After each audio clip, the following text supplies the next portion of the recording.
نحمده ونصلي على رسوله الكريم اما بعد فاعوذ بالله من الشيطان الرجيم بسم الله الرحمن الرحيم رب اشرح لي صدري ويسر لي امري واحلل عقدة من لساني يفقه قولي. سورة البقرہ آیت نمبر 34. وَإِذْ قُلْنَا لِلْمَلَائِكَةِ اسْجُدُوا لِآدَمَ فَسَجَدُوا إِلَّا إِبْلِيسَ أَبَى وَاسْتَكْبَرَ وَكَانَ مِنَ الْكَافِرِينَ. اور جب ہم نے فرشتوں سے کہا کہ آدم کو سجدہ کرو تو ابلیس کے سوا سب نے سجدہ کیا، اس نے انکار کیا اور وہ کافروں میں سے ہو گیا. اب یہ آدم علیہ السلام کا قصہ بھی جاری ہے کہ جب آدم علیہ السلام کی تخلیق ہو گئی تو اللہ تعالیٰ نے وہاں جو فرشتے موجود تھے اور فرشتوں کے ساتھ ابلیس بھی تھا، ابلیس جنوں میں سے تھا، بہت زیادہ عبادت کرتا تھا، تو اس کو ایک اکرام کے طور پر ایک بڑا عہدہ دیا گیا تھا کہ اس کو جنوں کے ساتھ شامل کیا گیا تھا. اب وہ اس نے کیا کہا جب اللہ تعالیٰ نے ایک فضیلت دی کہ یہ اب تم لوگوں نے ان کی رسپیکٹ کرنی ہے، یہ تم سے ایک بڑے درجے پر ہوں گے آدم علیہ السلام، تو کہا کہ ایک سجدہ کر لو. وہ عبادت کا نہیں تھا سجدہ، رسپیکٹ کے طور پہ کہا کہ بس ان کی ایک فضیلت مانی جائے، ان کو رسپیکٹ دی جائے. اب سب نے سجدہ کیا مگر ابلیس نے نہیں کیا. ابا، اس نے انکار کر دیا، واستکبر، اور تکبر کیا، اور وہ کافروں میں سے ہو گیا. تو اصل میں جو تکبر کیا ہے، اپنے آپ کو بڑا سمجھنا. اس نے کہا کہ نہیں، یہ کیسے ہو سکتا ہے، میں تو اس سے بہتر ہوں، میں پہلے سے پیدا کیا ہوں اور پھر میں اتنی عبادت کرتا ہوں، انہوں نے تو ابھی کچھ کیا ہی نہیں، میں ان کو کیوں سجدہ کروں. بہرحال اس کو لگا کہ میں ان سے بہتر ہوں. تکبر کیا ہے، اپنے آپ کو بڑا سمجھنا. تو اس نے اس وجہ سے انکار کر دیا اور وہ کافروں میں سے ہو گیا. کیوں کافروں میں سے ہوا؟ اس لیے کہ اس نے اللہ کے حکم کو نہیں مانا. تو یہاں پر سیکھنے کی بات کیا ہے ہمارے لیے کہ جب ہم اللہ تعالیٰ کے کسی بھی حکم کو نہیں مانتے تو پھر ہم اللہ کی نظر میں انکار کرنے والے ہو جاتے ہیں، تکبر کرنے والے ہو جاتے ہیں. یعنی کہ ایک چیز کو اپنے آپ کو بڑا سمجھ کر نہ ماننا اور کہنا کہ نہیں، میں تو یہ اللہ کا حکم میں نہیں مان سکتا، میں بہت سمجھدار ہوں، مجھے ایسے نہیں ایسے کام کرنا چاہیے. تو نہیں، یہ بات نہیں. جب ہم نے اللہ کو الہ مان لیا، لا الہ الا اللہ پڑھ لیا، تو بس اب ہم مان گئے کہ اللہ کے سوا کوئی معبود نہیں ہے. اور ہم ہر اللہ تعالیٰ نے ہمیں جو بھی بات کی ہے قرآن کے ذریعے، حدیث کے ذریعے، ہم اس سب پر ہی ایمان لاتے ہیں. یہ ہے ایمان. پھر ہم کسی ایک چیز سے بھی انکار نہیں کر سکتے. اب آگے کیا ہوا؟ ہم نے کہا آدم کو تم اور تمہاری بیوی جنت میں رہو اور جہاں کہیں سے چاہو با فراغت کھاؤ، لیکن اس درخت کے قریب بھی نہ جانا ورنہ تم ظالم ہو جاؤ گے. اب یہ بات تو ہو گئی. اب آدم علیہ السلام اور ان کی بیوی حضرت حوا کو اللہ تعالیٰ نے کہا کہ اب تم جنت میں رہو، کھاؤ پیو، گھومو پھرو، ایک درخت ہے اس کے قریب بھی نہ جانا ورنہ پھر تم گناہ گاروں میں ہو جاؤ. یعنی یہ ایک چیز سے منع کر دیا. اب بات یہ ہے کہ ایک چیز سے منع کیا گیا، باقی یہ ہے کہ سب کھاؤ پیو. تو ہم دیکھتے ہیں کہ اللہ تعالیٰ نے ہمیں دین میں بہت تھوڑی چیزوں سے منع کیا ہے، زیادہ تر چیزوں کی آزادی دی ہوئی ہے. لیکن انسان سمجھتا ہے کہ نہیں، ہمیں ہر چیز سے منع کر دیا، ہم پہ حکم لگا دی یہ نہ کرو. ایسی بات نہیں ہے. یہی چیز آدم علیہ السلام کو کہی تھی کہ یہ پوری جنت تمہاری ہے، ادھر تم کھاؤ پیو، ہنسو بولو رہو، لیکن ایک درخت کے قریب نہ جانا. اب کیا ہوا؟ شیطان نے ان کو بہکا کر وہاں سے نکال دیا اور ہم نے کہہ دیا کہ اتر جاؤ، تم ایک دوسرے کے دشمن ہو اور ایک وقت مقررہ تک زمین میں تمہارے لیے ٹھہرنا ہے. اب کیا ہوا کہ ابلیس جو ہے، شیطان، وہ ان کو بہکاتا رہا آدم علیہ السلام اور حوا علیہ السلام کو کہ نہیں، آپ اس میں سے اتنا سا کھا لیں، اتنے سے کھانے سے کیا ہوتا ہے، کچھ بھی نہیں ہوگا، ہاں لیکن یہ ہے کہ آپ کو ہمیشہ کی زندگی مل جائے گی، اس میں بہت انرجی ہے، یہ تو بہت اچھا تھا، اب تھوڑا سا کھا لیں کچھ بھی نہیں ہوگا۔ مگر کیا ہوا، جب اس کے شیطان کے بہکاوے میں آ کے ان سے غلطی ہو گئی اور انہوں نے اس درخت میں سے تھوڑا سا کھا لیا، لیکن اب کیا ہوا، اللہ کے سامنے وہ گناہ گار ہو گئے، ان سے گناہ ہو گیا، اور آگے پھر ادھر تو اس کا ذکر نہیں ہے، لیکن اللہ تعالیٰ نے پھر انہیں پوچھا کہ دیکھیں آپ کو تو منع کیا تھا اس چیز سے۔ بہرحال حضرت آدم علیہ السلام کو اللہ تعالیٰ نے چند کلمات سکھائے۔ حضرت آدم علیہ السلام اور ان کی بیوی حضرت حوا بہت شرمندہ ہوئے، بہت روئے کہ تو ہم سے گناہ ہو گیا، تو اب کیسے توبہ استغفار کرتے، وہ بھی اللہ تعالیٰ نے قرآن میں ہمیں آگے سورۃ الاعراف میں دعا سکھائی ہے کہ کیا اللہ تعالیٰ نے ان کو کلمات سکھائے، ربنا ظلمنا انفسنا وان لم تغفر لنا وترحمنا لنکونن من الخاسرین۔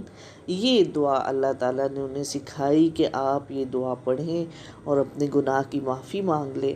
انہوں نے وہ پڑھا، بار بار اللہ کے سامنے اپنی غلطی کا اقرار کر لیا، بہت روئے اور اس کو پڑھتے رہے۔ اب کیا ہوا، اللہ تعالیٰ نے ان کی توبہ قبول فرما لی، بے شک وہی توبہ قبول کرنے والا اور رحم فرمانے والا ہے۔ تو یہاں پر اب آپ دیکھیں کہ ہمارے سامنے دو کیریکٹر آ گئے، ایک شیطان کا، ابلیس کا۔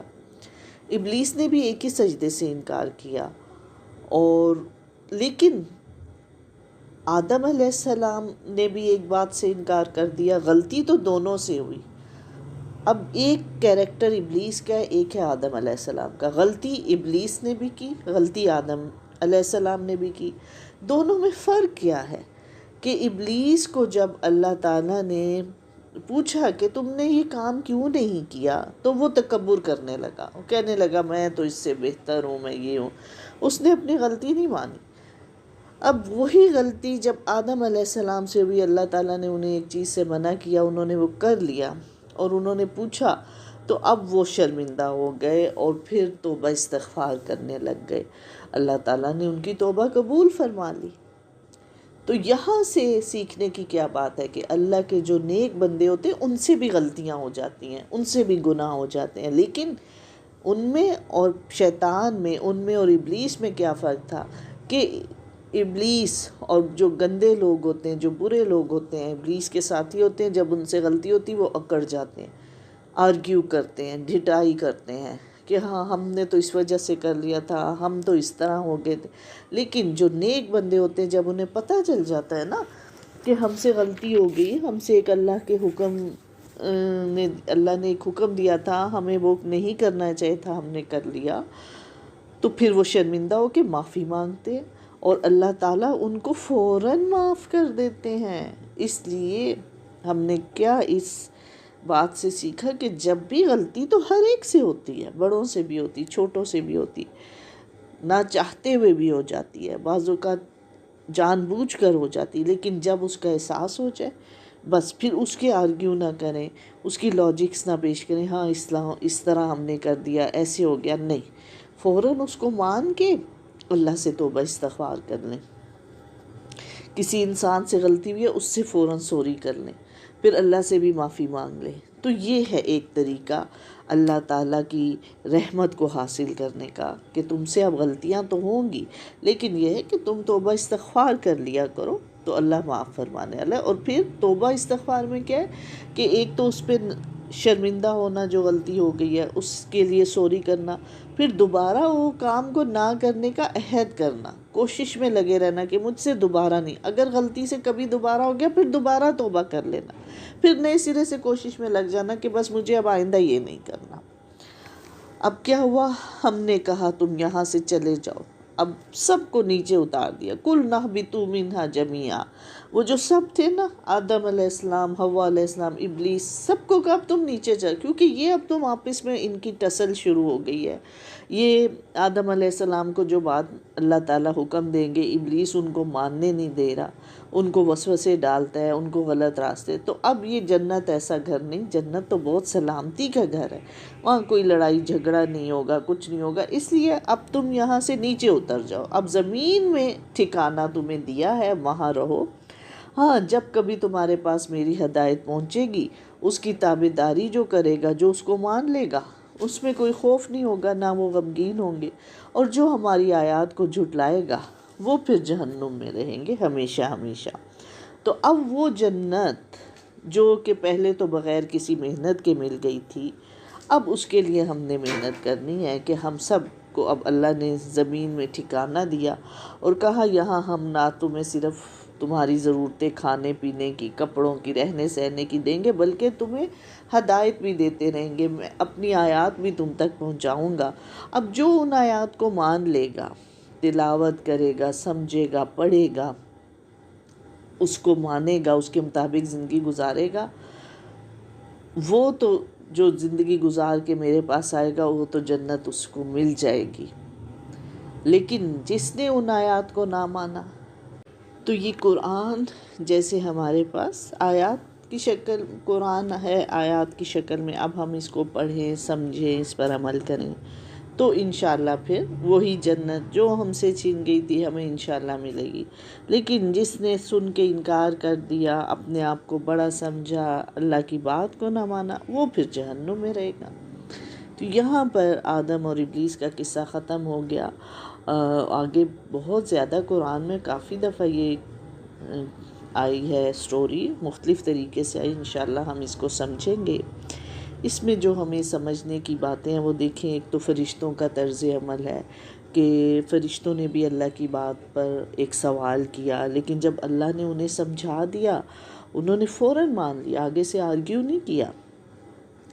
اور یہی ہمارا طریقہ ہونا چاہیے کہ بڑے جب ہمیں کوئی بات کہتے ہیں، ٹھیک ہے ہمیں ایک دفعہ اس کی سمجھ نہیں آئی، ہمیں نہیں پتہ چلتا یہ کیوں کہہ رہے ہیں، لیکن جب وہ آپ اس کا پوچھ لیں، سوال کریں، اور جب اس کو جواب دے دیا جائے، آپ کو سمجھا دیا جائے کہ یہ بات اس لیے کہی جا رہی ہے، تو بس پھر آگے سے آرگیو نہ کریں.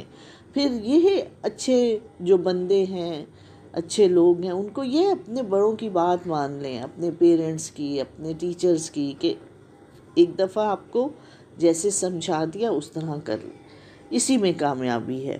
اسی طرح آدم اور ابلیس کے دو کیریکٹر ہمارے سامنے آئے، دونوں سے غلطی ہوئی. ابلیس نے بھی انکار کیا، اب اس کے انکار میں تھا کہ اس نے تکبر کیا، اس نے کہا بس ٹھیک ہے میں بہتر ہوں، میں نے ان کو نہیں سجدہ کرنا، اس پہ ڈٹ گیا. اور ایک آدم علیہ السلام تھے، ان سے بھی غلطی ہو گئی، جس سے کیا پتہ چلتا ہے کہ نیک لوگوں سے بھی غلطی ہو جاتی، لیکن نیک لوگ پھر فوراً جو ہے وہ اس کو اپنا مان کر اللہ سے معافی مانگ لیتے ہیں.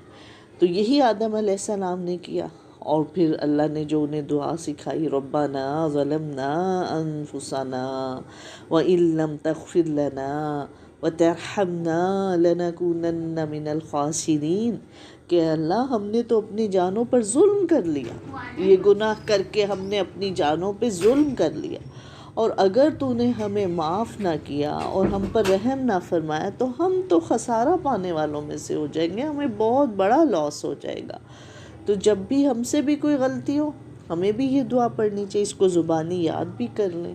اور یہی اللہ کے نیک بندے، اس میں سیکھنے کی یہی بات ہے کہ گناہ اور غلطیاں ہر انسان سے ہوتی ہیں، بس نیک بندہ وہ ہوتا ہے جو غلطی کا احساس جب ہو جاتا ہے، پہلے تو ایک احساس کی بات ہے نا، احساس ہی نہیں ہوتا، جب احساس ہو گیا اب اس کو مان کے شرمندہ ہوں، اللہ کے آگے خوب روئیں، اور پھر یہ کہ آئندہ نہ کرنے کی کوشش میں لگ جائیں کہ بس اب یہ ایک دفعہ مجھ سے غلطی ہوئی ہے، یہ غلطی مجھ سے آئندہ نہ ہو. تو آج کے لیے اتنا رہنے دیتے ہیں. وآخر دعوانا ان الحمد للہ رب العالمین. سبحانک اللہم وبحمدک نشہد ان لا الہ الا انت نستغفرک ونتوب الیک. السلام علیکم ورحمۃ اللہ وبرکاتہ.